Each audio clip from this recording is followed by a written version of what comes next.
Hello అండి, welcome back to our channel. ఈరోజు మనం చేసుకోబోయే రెసిపీ వచ్చేసి బ్యాచిలర్స్ కూడా చాలా ఈజీగా ప్రిపేర్ చేసుకునే రెసిపీ.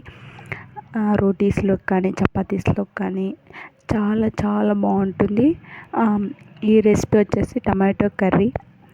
చాలా ఈజీగా ప్రిపేర్ వితిన్ 2 minutesలో చేసేసుకోవచ్చు. బ్యాచిలర్స్కి అయితే మంచి టైంపాస్ రెసిపీ అండి. ఎప్పుడైనా కానీ ఈ రెసిపీ చేసుకొని హ్యాపీగా తినేసి హ్యాపీగా ఉండొచ్చు. ఈ రెసిపీ ఎలా తయారు చేసుకోవాలో చూసేద్దాం.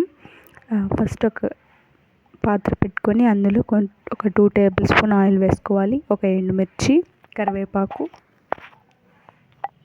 అలాగే 4 వెల్లుల్లి రెబ్బలు వేసుకోవాలి.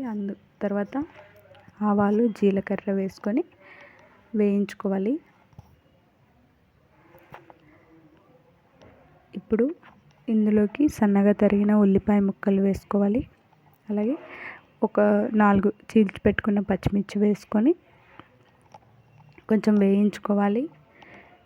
ఎవరైనా మన ఛానల్ని ఫస్ట్ టైం చూస్తుంటే లైక్ చేసి, షేర్ చేసి, సబ్స్క్రైబ్ చేసుకోండి. అండ్ కొంచెం వేగిన తర్వాత ఇందులో ఉప్పు వేసి వేయించుకోవాలండి.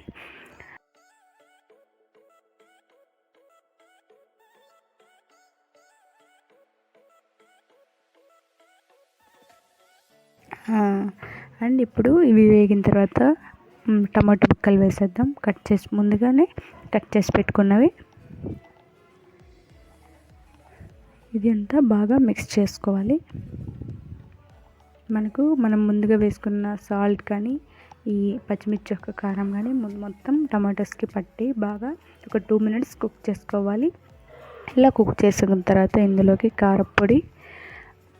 కారపొడి చూసి వేసుకోండి. పచ్చిమిర్చి వేసుకున్నాం కదా, సో కారపొడి వేసుకున్న తర్వాత ఒక చిటికెడు పసుపు, అలాగే ధనియాల పొడి వేసి బాగా మిక్స్ చేసుకొని ఆయిల్ పైకి తేలేంత వరకు బాగా ఉడికించుకొని వేడివేడిగా సర్వ్ చేసుకుంటే టమాటో కర్రీ రెడీ అయిపోతుంది.